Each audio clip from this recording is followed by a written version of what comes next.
All right, folks, this is another lecture for CN 500.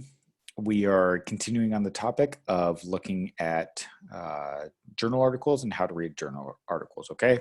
So let me pop on over. Let's not stop recording.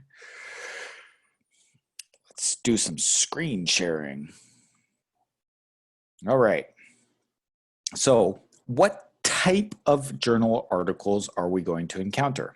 All right, so here's just, I literally typed in types of journal articles, and this was the first link that popped up, okay? So the first type of articles that you'll come out to is what they're calling original research. This is research that someone's conducted that they're publishing, all right? Usually research is either quantitative or qualitative. And so we'll kind of get into that a little bit, but that's one of the most prominent types of research. The next is like short reports or letters, and these are pretty uncommon. What these are is sometimes people are going to give you a little report of kind of like what's going on in the field, or if there's a new editor at the journal, sometimes they'll write a little letter type thing. I've seen at times where Kotler, actually the author of the book we're reading, it gave a short little response to a position paper in an article that was pretty biting. Yeah. So those are pretty uncommon. You shouldn't see a whole lot of those. Review articles, what you're going to see for review articles, these are usually called meta-analyses, at least in our field. They say here that they commonly cite approximately 100 primary research articles. Sometimes it's meta-analysis, which is like analyzing all the data together. Sometimes they're like looking at everything that's happening in the field as a whole. Yeah. Case studies. Case studies are super infrequent in the counseling field. They're mostly used in the medical field where they have a new kind of like disease that's coming up that's only in one person. It's a specific case. And so they're studying that specific case. Counseling, that stuff tends not to like come up a whole lot. I don't think I've ever read a single case study article yet. Methodologies or methods papers. Okay, these papers are actually pretty common. Someone will come out with a new way to do research, or you see a lot of methodology papers around stats and new statistical analysis kind of tools, or ways of doing computation type stuff. You'll see a lot of those types of papers, okay? The reason we're looking at all these is you got to know what type of paper you're looking at when you start reading the research. If you're thinking that this is a original research, but it's actually a method paper, you're going to be super confused on like what's happening, okay? So let's get into some of the research. I can't remember what tab I was supposed to go to. Let me stop share, because then I gotta share my Adobe Acrobat. Okay. Let me share my Adobe Acrobat now that it's up. All right.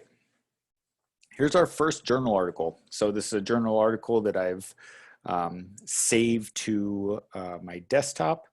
I got it really small right now because when I zoom in, it gets like way funky, okay?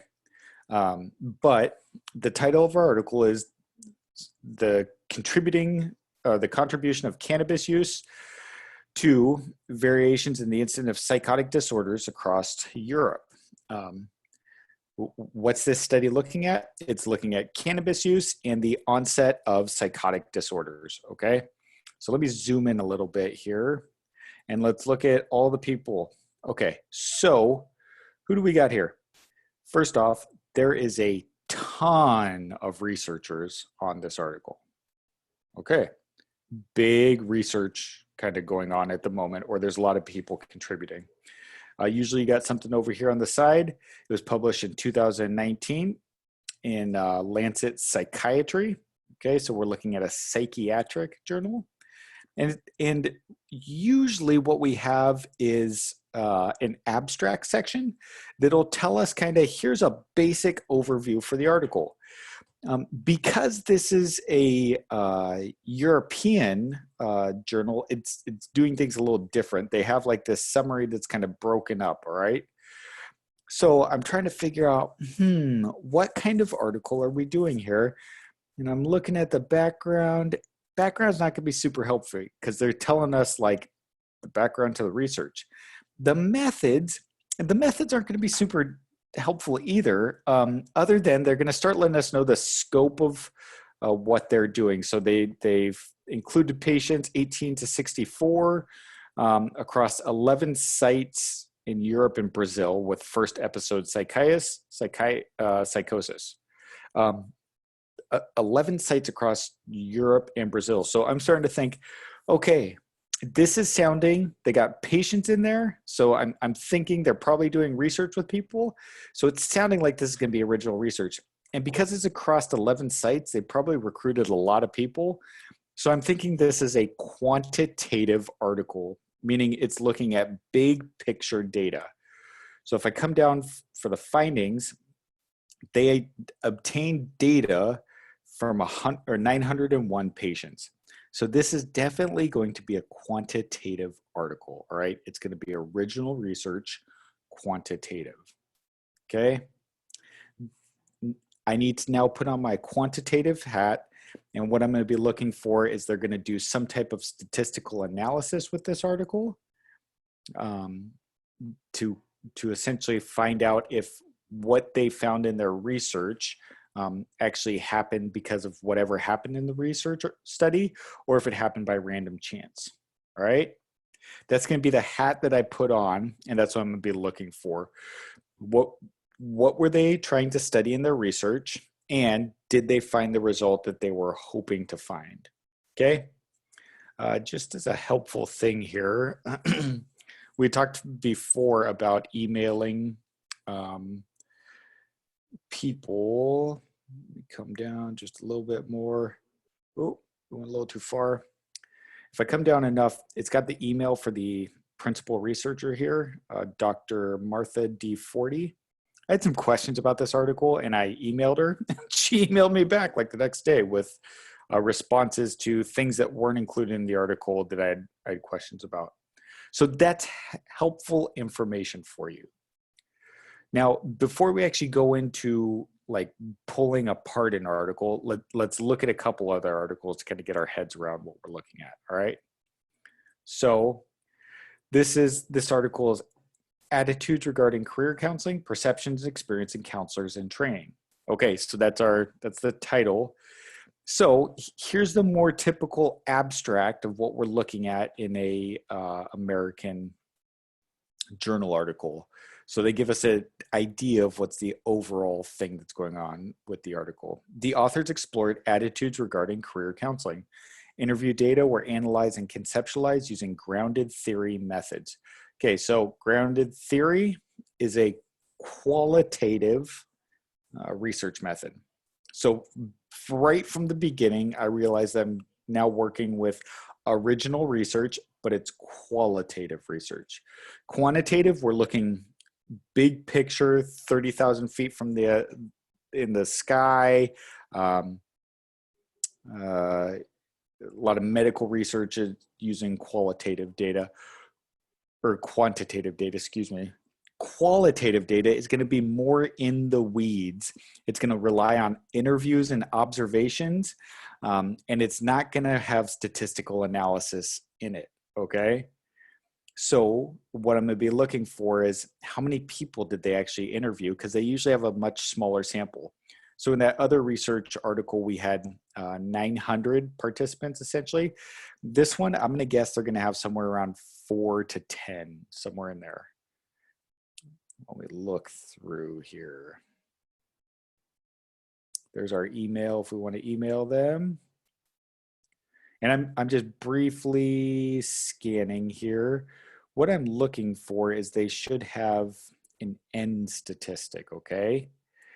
and the N statistic will tell me how many people they were interviewing. See, my N's have popped up. Okay, here's my N's, okay? So among all 6 participants, so they had 6 participants. So they interviewed 6 people. So this is definitely a qualitative study, and we see that they have 6 participants. Whenever you see N in a research study, N is going to stand for how many research participants they had, okay? So we've done 2 original research articles here. One has been a quantitative research looking at big data. One has been a qualitative research that's looking at very much the lived experiences that people have, okay? Let's go to our next journal article. Okay, so usage fluctuation analysis, a new way of analyzing shifts in historical discourse, all right? So this is our article. Here we have again, this is a British journal article, but we still have an abstract that's going to tell us what's going on. This article introduces a methodology for the diachronic means through time, analysis of large historical corpora. Corpora is just a fancy word for a bunch of texts put together, okay? So corpora could be all the news articles published online from 2010 to 2015. That if you took all of those and stuck them all together, that could be a corpora, okay? So this article introduces a methodology for the diachronic analysis of large historical corpora, usage fluctuation analysis, or the UFA. UFA looks at the fluctuation of the usage of word as observed through collocation. That's kind of tricky. So what are we looking at here? Are they doing original research? Does it sound like they took some people and tested them with something and threw some stats at it and came up with like some result? Nah, that's not what this is sounding like. What it's sounding like is they're saying, hey, here's a new method for doing something. Okay, so now they're going to let me know they're introducing a new method for specifically studying changes in text throughout time. Okay, that helps me orient to what's going on and what I should be looking for in the article, because I'm not going to look for a results section in this one because there's not going to be any results, and I'm not going to look for any stats section in this one because they don't have any data to analyze. Let's go to my next article. Language and meaning, data collection, qualitative research. Okay, so we're using our kind of feelers, figuring out what's going on with this article, and we're gonna go, oh, qualitative research. Okay, cool. So this is probably original research, and this is probably qualitative research. Got it, right? Let's read some of our little abstract here, okay? Qualitative research is inquiry aimed at describing and clarifying human experiences that appears in people's lives. Okay, thank you. Research using qualitative methods gather data that serve as evidence of their distilled descriptions. Researchers, qualitative data are gathered primarily in the form of spoken or written language rather than in the form of numbers. Possible data sources are interviews with participants, observations, documents, and artifacts. The data are usually transformed into written text for analytical use. Sections of interview participants require purposive and iterative strategies. Okay, so as I'm reading through this, I'm thinking, they're explaining a lot about what's going on here. You know what I mean? It's not sounding like he's saying, hey, here's a way, here's a study that we've done where we had all these people and we kind of tested them and came up with this data. He sounds like he's talking more about a method of kind of doing qualitative research. So I need to take my qualitative research hat off and say, no, this isn't actually a qualitative study. This is a method study, okay? It's a method article where he's gonna let me know, hey, here's how to go about data collection when you're doing qualitative research, okay? that's all cognitive framing stuff. Because if I'm thinking this is a qualitative study, as I come down here, I'm going to be looking for, let's look for participants. Oh, study of experience. Where's the method section? This doesn't make sense. Data is evidence, qualitative data. This just doesn't fit because there's no like selection of participants. Maybe here we go.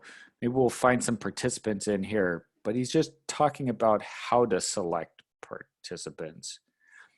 That lets me know, hey, we're dealing with a method thing here rather than an actual study, all right? So I'm going to stop share on this because I got to pull up my other window because I got research all over the place here. And we will share this screen. Oh, all right. This one is In Pursuit of Truth, a critical examination of meta-analyses of cognitive behavioral therapy.